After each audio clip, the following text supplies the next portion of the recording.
Hello everybody, and welcome to this video about the astrology of the week beginning Saturday the 1st of March, except that I'm recording this late. I'm recording it on Sunday the 2nd of March, but we're going right up to Sunday the 9th of March. So welcome to this video. This is astrology from the point of view of New Zealand and Australia, the Southern Hemisphere seasons, using Western tropical astrology adjusted for our time zone and our seasons here. My name is Fiona of Sun and Moon Calendar, and I make an astrology calendar. I know it's blurring. There it is. Okay, I'll put it up over the screen, and that has so much information. It's got the daily aspects and transits with little explanations about them. So every day you can look at the calendar and see what's going on today. Is there a nice aspect that's going to help me talk to my boss today? Or is there a nice aspect that's going to put me in the mood to clean the house today? Is it time to go on a date, ask somebody out? Or is it time just to hold back and wait? And it's Venus retrograde now, so you might want to just hold back and wait and see what comes up over the next 6 weeks while we review our relationships. More about that as I get into the video. Anyway, the calendar is now on sale for $10 less than it was. So it was $34.95 New Zealand, $34.95 Australian. Now it is $24.95. You can order it from the website, $24.95 plus postage. So it's now reduced. You've still got 10 months of the year to enjoy it. And to also, the other thing you can do, you can look up the lunar month because it's so visually laid out, and you can see exactly where we are on the lunar month and plan your energy according to that. So growing with energy, starting new things in the waxing phase of the moon and bringing the energy down, and finishing things off in the waning moon. It's all explained in the calendar and laid out visually. Yeah. Okay, so this week, what have we got on? We're still in that massive, intense Pisces energy, dreamy and floaty. That's going to be continuing. We've got Venus has just turned retrograde, as I mentioned, and we are moving forward now that Mars is going forward, and we're just in the last, we're building up to eclipse season. So we're just in the last lunation. That new moon on Friday that we just had was a normal new moon with no eclipse, but we are building up to eclipse season where crazy turnarounds can happen. So let's get into it. Here we go. Oh yes, please remember to like, comment or subscribe if you like this video. So what stage of the lunar month are we at now? We have just gone through the new moon, a magical, watery, flowing, mystical kind of new moon in Pisces, with all this extra energy in Pisces with the many, many planets that are there now. And maybe you felt that way, mystical and flowing and a bit watery and imaginative and creative. Enjoy that flow. There's Saturn there making it more difficult, and there's retrograde energies coming up, but that was quite a lovely new moon. And then by the time we get to Sunday, we'll be able to see the new moon in the west as a tiny sliver of light, the crescent moon, and it's time to get started on the things that we want to achieve this month. So in that dark time, when we can't see the moon, that's the time to think about what you want to do and to think about those intentions for the lunar month. And then we will be building up to Friday the 7th of March. The light will be growing and we'll get to the first quarter moon. And then exciting times, we're in eclipse season with the full moon in Virgo on the 14th in 2 weeks. We've got a lunar eclipse. It looks like one little bite there, but it is going to be a total lunar eclipse that will be visible in New Zealand. The totality of it will be visible in New Zealand. In Eastern Australia, you'll be able to see it. The totality is before the moon rises, but you'll be able to see the last part of it on the eastern side of Australia. And then we have the last quarter moon, and then we've got the second eclipse of the eclipse season with the new moon in Aries at the end of March, and that is a solar eclipse that we won't be able to see here, but we'll still get the effects. And eclipses bring sudden, fated changes, karmic resets, where the universe steps in with some kind of external circumstance that can change your direction over the next 6 months or so. So notice things that come up in the few days or the week around, well, that whole month really, a week before the first eclipse and up to a week afterwards. So that's eclipse season. Expect changes of direction.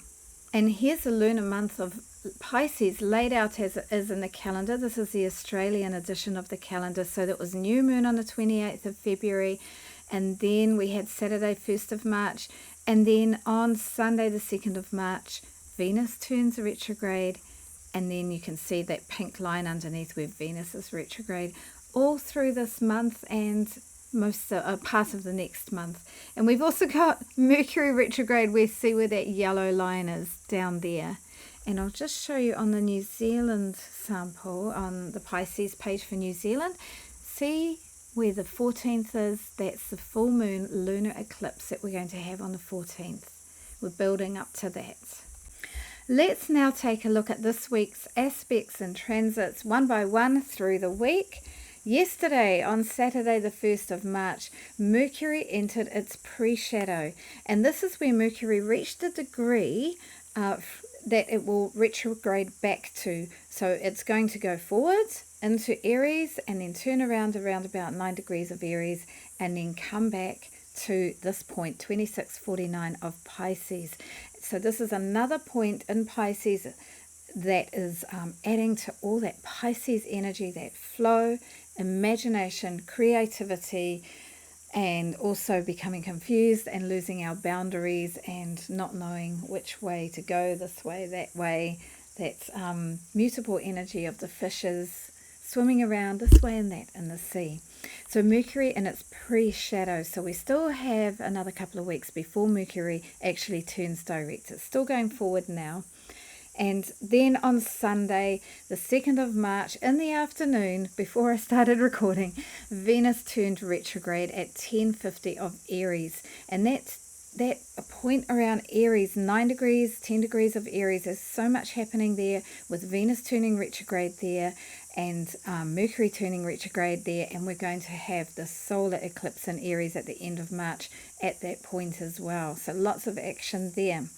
So there you can also see that Mercury features a lot this week. Mercury is going through Pisces quite quickly, and it's meeting all that big pile up, that line up of planets and points in Pisces. So its pre-shadow point is 1.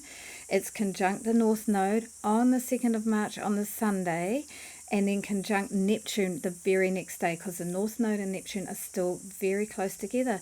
So Mercury conjunct the North Node and Neptune. This is a really good time to think about, again, like I keep saying, imagining what we want for the future, and with Mercury there, perhaps getting clearer with how we articulate that, putting it into writing, talking about it, writing a song, writing some music, composing some music, communication of some kind, or it could be some messages coming in or ideas coming in about destined fantasies, imagination, visualizing what it is that you want for the future. The North Node is very future focused, and Neptune is very creative and imaginative. Okay, then also on the 3rd of March we've got the Sun square to Jupiter, and that was part of that new moon. That Sun square Jupiter was part of the new moon. The Sun's just moved around a little bit, and that square is exact, and that is where we can feel lots of energy, abundance and joyfulness and benevolence and generosity. We can go a little bit too far, so it is a fun and optimistic energy, but try not to eat too much or spend too long binging on something that you enjoy, or just too much of a good thing is too much. So take care, think about that. And then Mercury enters Aries very shortly afterwards on the Monday. Okay, and Mercury is going to go through Aries and then turn around. Then on Wednesday night, Thursday early morning, Mercury is sextile to Pluto, and that's something where we can talk about some deep thoughts, look at our underlying layers, find out something that might be hidden, and with a sextile that's kind of in a flowing way, so that will feel okay. And then the first quarter moon on Friday, and then the Sun trine Mars on Saturday the 8th. And that's going to help us with some of those things that we've reviewed while Mars was retrograde and Mars is now direct. So the 2.5 months of Mars retrograde, we were going over and over some stuff in that part of our chart, wherever Cancer sits in your chart. And now with the Sun trine to Mars, that is a flowing and easy energy. Both of those planets are about action and worldly progress in the actual external world. And so there could be some positive flow with how you want to go forward with things with that helpful energy. Okay, so that's the lineup for the week. This week we've still got lots and lots of Mercury aspects and transits like last week. From next week, it's the Sun that's going to be going through all those points in Pisces, so there'll be more Sun focus next week. There's really so much going on at the moment that it's hard to just choose a few main events to look at. Venus retrograde, of course, is huge, but the pile-up of planets in Pisces is enormous, and there's so much within that. But anyway, so here is what I've done. I do want to mention again about Mars turning direct. It was a big deal. It was a grinding long time from 7th of December until 24th of February that we had Mars going backwards over first Leo and then mostly Cancer. And now Mars has turned direct, and we've had a week of it now. And I have noticed that many of those things that were just taking ages and going to work through obstacle after obstacle, they are now going forward more clearly. There's still obstacles, but it's more possible to just get through them and then move on to the next step. And I hope that you're finding that satisfying in your own life, that some things are moving forward and hopefully in a positive way. But even if it's not positive, we can move through it and get to the other side and move on to other better things. Okay, but now we have of course Venus retrograde, just not even a week after Mars turned direct. We're in a 6-week period, so it's not nearly as long. It's a month and a half, 40 days and 40 nights, where Venus is traveling from 10 degrees 50 or nearly 11 degrees of Aries to 24 degrees of Pisces. So think back to what was happening at the end of January. That is when Venus entered its pre-shadow, where it came to that 24 degrees of Pisces. Things that have happened then in love, relationships, money, pleasure, and beauty are likely to be reviewed and adjusted. And maybe don't go ahead with the adjustments yet. Like during the retrograde, think about things and review, and maybe plan for what your adjustments might be. The action that you want to take based on the thoughts that come up with Venus retrograde, you might want to delay those to after Venus goes forward. Ideally, the next 6 weeks is not such a good time to start a new relationship, to make a big financial decision that you weren't planning already. It's okay if you've already planned it, if it's all already got a plan around it and certain things that you need to do at certain times, go ahead with that. But if it's something new and random, try to avoid. The same if you're going to do some kind of drastic new hairstyle or makeup look. Makeup's fine, you can wash it off. Try not to do anything new and permanent in the line of beauty, or even like spending a lot of money on a new outfit while Venus is retrograde, because you're likely to come to the end of Venus retrograde in the middle of April and think, oh, I really wish I hadn't done that, and want to undo it. So fine, try some new looks as long as it's not permanent. Okay, but up to you, of course. You can see how it goes, and part of astrology study is trying things out, seeing what happens, and thinking about what was going on with the planets at that time, and then you can take note of that for the future. Okay, and with Venus retrograde, just to go over that again, Venus covers a lot of the things of our earthly life, and it tends to be the loving and pleasurable things. So Venus rules one-to-one relationships, whether that's with a romantic partner or an intimate partner, or where we're working in partnership with somebody else, where it's one and the other talking together and planning and enjoying things together and working together as well.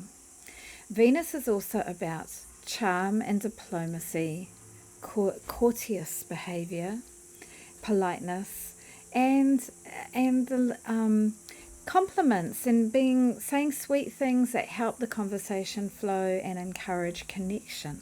Okay, Venus is also about what we have, what we enjoy to have. And so therefore it's about our possessions, and with its beauty, it's also about our adornments. So like I said, hairstyle and clothing, but also some of our possessions, our material things, especially those that bring us comfort and pleasure. So we are reviewing those in our lives over the next 6 weeks. Okay.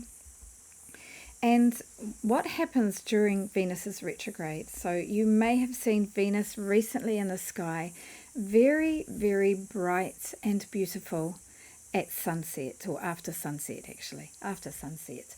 And Venus is the third brightest object in the sky after the sun and the moon. It's very, very bright. And it's been very bright at this time, but it's now, during its retrograde, it's now at its furthest point from the sun. During its retrograde, it's going to get closer and closer to the sun, and you might be able to see it on the screen there. Hang on. Oh, it's actually, there it is. My screen's so dusty I couldn't see it. So I'm circling it with my mouse. I don't know if you can see that. There's the moon up there. There's Venus. It's a lovely photo, actually. So it's going to get closer and closer to the sun. And at the center point of the retrograde, Venus will join the sun, in front of the sun.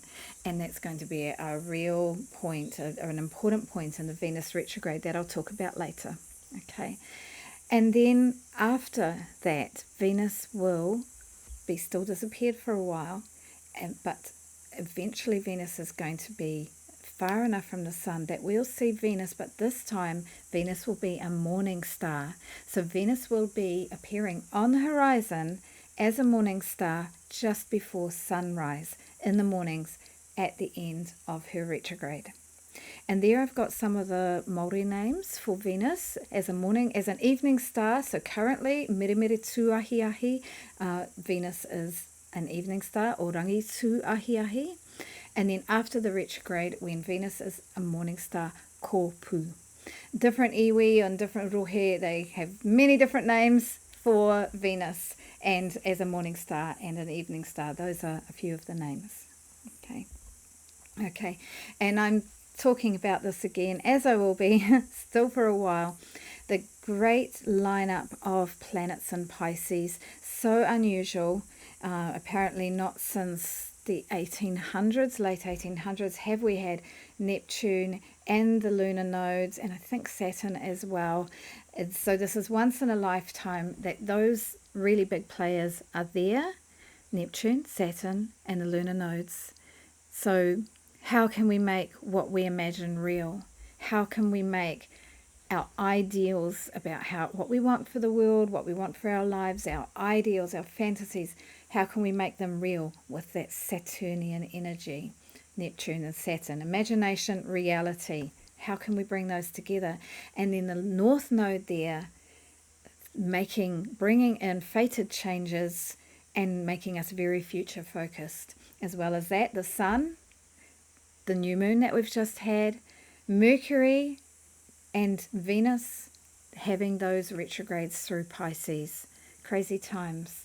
So much watery stuff, so much imagination, so much flow, some loveliness, and a lot of escapism, also confusion, also going too far with escapism, whether that's addictions or just not wanting to face reality or face up to the truth. So I've gone a little bit crazy and I've recorded myself talking about all 12 signs and what Aries and Pisces are for each of the 12 signs. So they fall in certain houses. It's different for each sign, and I've gone through every sign to explain just a little bit for each sign. So I'm going to put that at the end of the video, so if you want to stay on at the end, you can listen out for your sign and find out which house, which part of life it's affecting you in. Here we go. So the main event's coming up. So much going on. All right, so over February we've had Neptune conjunct the North Node at late Pisces, and we're still in that energy. Then the North Node is going to gradually move towards Saturn. The North Node moves backwards. We had Mars turn direct. We've had the new moon in Pisces. We've now got Venus retrograde, and then we're coming up to eclipse season. We've got the lunar eclipse in Virgo, and then Mercury retrograde the very next day. Okay, and then we've got autumn equinox for us in the Southern Hemisphere, where the sun enters Aries, and this is the point, that Aries point, that 0 degrees of Aries that Neptune is going to be on at the end of March, the 30th, 31st of March, depending if you're in New Zealand or Australia.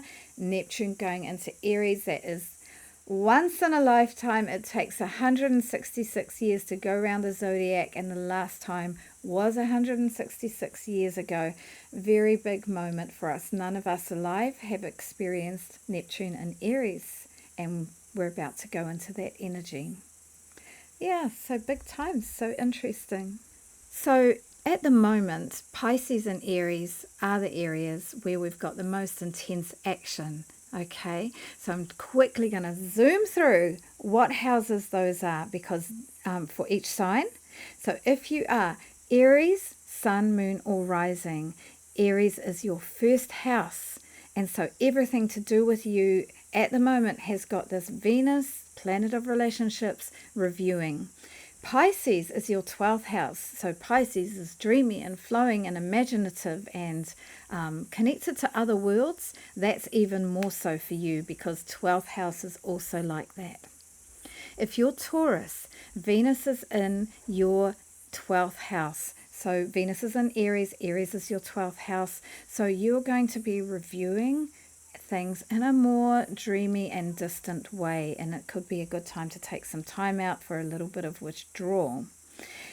However, the Pisces pile-up, the big lot of Pisces planets and points, that's in your 11th house, and this is where you might be noticing that you're getting some gains and benefits, maybe from your career, maybe through groups of friends and your connections, how you connect with others, your large networks and organizations that you have chosen to be part of. There could be some rewards coming your way with all that Pisces energy there.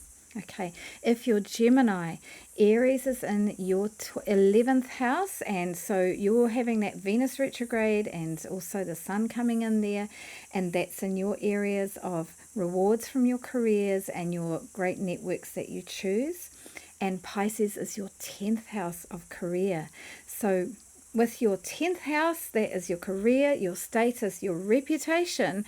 So there could be some amazing developments for your career, Gemini. If you are Cancer, you've just had Mars go forward in your first house, so I'm sure you're relieved about that. But Aries is your 10th house, and so there's going to be some kind of review in your career where Venus is going backwards and soon Mercury's going backwards, and then you're going to have the other planets coming in. So action in your career, but at the moment, most of the action is in Pisces in your 9th house, and you could be getting some amazing insights and new ideas, new developments, fantastical developments in your 9th house, which is about long distance travel, systems of belief, your life philosophy. You could have some guru bringing some wisdom to you. Now, if you're Leo, sun, moon, or rising, Aries is your 9th house. So you might be reviewing your travel plans, your systems of belief, or your religious, philosophical, the way that you organize your philosophy of life. Okay, and so that's while Venus is retrograde in the sign of Aries. And with that big Pisces stellium, all those planets and points in Pisces, you're going to be, that is actually your 8th house. So that's some really deep stuff. That's where we've got our shadow side. It's our it's the part of us that's well, it can, on the material level, it can be your partner's money, other people's money. It could be your investments. And so there could be some crazy developments there, like fantastical developments. But it also can be very much how we're dealing with deep power, deep intimacy, and the underlying layers that we've got. Okay, so some, yeah, like I said, fantastical developments there. If you are Virgo, then Aries is your 8th house. Yeah, if you're Virgo, Aries is your 8th house and Venus is going retrograde in your 8th house. And this can really be, because the 8th house is often about our partner's resources and other people's money. And Venus is about relationships and it's about money.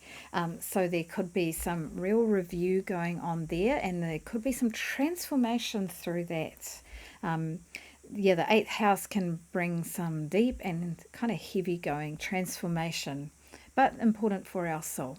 Okay, and then Pisces is your 7th house of relationships. So maybe there's something crazy and fantastical going on for your partner or somebody that you're in a partnership like relationship, whether that's working together or spending a lot of time working on things together, or just doing things together in a one-to-one way. And it also could be that you're really changing up how you see partnership and how you do partnership. Okay, and there could be some crazy fated things happen in that regard. I don't know, maybe the whole new relationship that just feels amazing. And definitely you should be visualizing what you want in relationship while we've got that stellium there with all that imaginative and future focused energy.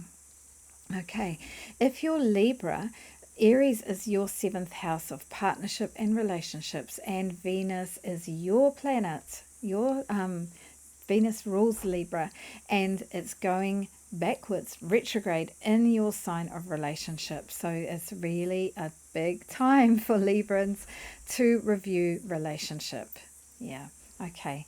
And Pisces is your 6th house, and so you might be finding that you're dreaming and imagining and wanting to think of some amazing future for your work. And this is like your daily work, your routines for health. And like the 6th house is kind of so practical and earthy. Like it's your daily routines, your pets, your daily work, how you give service in the world.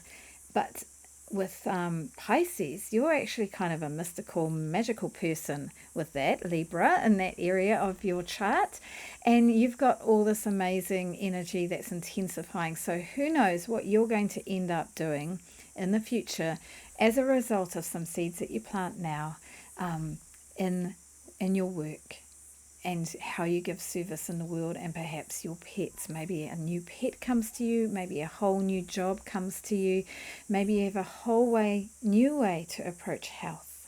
Okay, if you are Scorpio rising or sun or moon, Pisces, Aries is in your 6th house, and that is your daily work, routines, and how you give service in the world, and pets.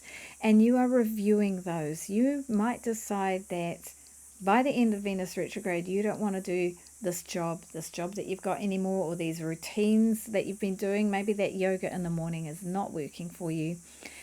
Don't make any drastic decisions, like don't tell your boss, bye, bye, I quit. Don't say that. I recommend you don't say that until after Venus retrograde. But in this time, you can, if you do want to do that, you can be planning and thinking about what you might want to do after Venus goes forward. Okay. And if you're Sagittarius, have I done that? Yeah. Oh, okay. So, sorry, Scorpio. Pisces is your 5th house. And the 5th house rules children, playfulness, fun, romance, romantic partners that we aren't in a committed relationship with, and creativity, and playful creativity and confident creativity. So that's a fantastic energy to have, all that imagination, fantasy, idealism, and the reality check of Saturn, like where your children are, where your creativity is, where you shine in the world. So I hope that you're enjoying that. Visualize what you want and just love the playful energy of that, because Pisces can be pretty playful anyway. And Scorpio, you guys can be kind of serious. You're really deep and awesome. I've got an 8th house stellium, so I can understand the Scorpio energy. Yeah, but I hope that you enjoy some playfulness with this energy. Yeah, okay. And then if you are, so Sagittarius. Aries is your 5th house, and this is the playfulness, the children, and your creativity, what you want to create in the world, how you shine in the world, your charisma. And Venus is going backwards in that sign, making you review, and later it will be Mercury, review things with your kids, things that are going on for your kids, or how you're approaching that, making you review some creative projects or entrepreneurial projects that you do. And with Pisces, that is in your 4th house. So that is your home, where you live, your property, and your family of origin. So that's an important one. And you've got all this crazy energy there. So I'm sure some stuff's going on with your home and your family of origin. What's going on there? Yeah, are there some big changes happening afoot? Yeah, and so, yeah, visualize what you want for your home. What kind of home do you want in future? Imagine, fantasize, think of the ideal, most wonderful outcome that you can imagine, and perhaps you'll have some steps to make it real. Okay, and if you're Capricorn, so Aries is your 4th house of home and family, your family of origin, and the people you live with now, and where you live now, and property. Okay, and Venus is about material things, so you might be reviewing some of the material things in your home, or some things about your home. And I recommend that you don't make any drastic changes until after Venus goes forward in mid-April. So that's up for review. And Pisces is your 3rd house of neighborhoods, the people that you connect with in daily life as you go around your community, also small businesses, communication, social media, it's a whole lot of things, siblings and aunties, uncles, nephews and nieces. So there's some crazy stuff, some crazy changes afoot in those areas. So also teaching and learning, like small local learning. Maybe you're a teacher, or maybe you're learning something in the neighborhood. Yeah, these are very ordinary, normal life kind of things, but there's some really big, meaningful stuff happening with Neptune and the North Node, making things feel distant and important, and they are important. So take note and imagine what you want for the future in that area of life. Aquarius. Aries is your 3rd house, and that is your house of neighborhoods and siblings, your brothers and sisters, your aunties, uncles, nieces, nephews. So your relationships that aren't like the really close family ones, but the slightly further out family ones.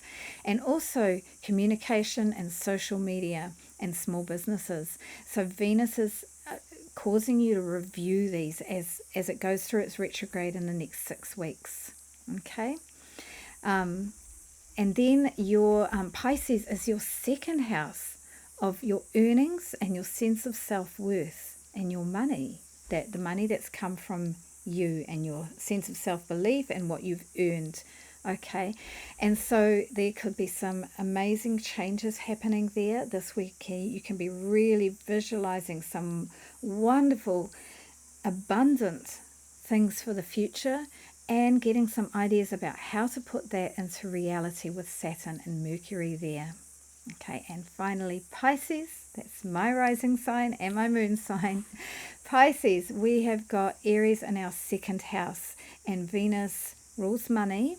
And the second house, Aries, is about money and our sense of self-worth and our earnings. So the money that we have from ourselves, not from other people, from ourselves.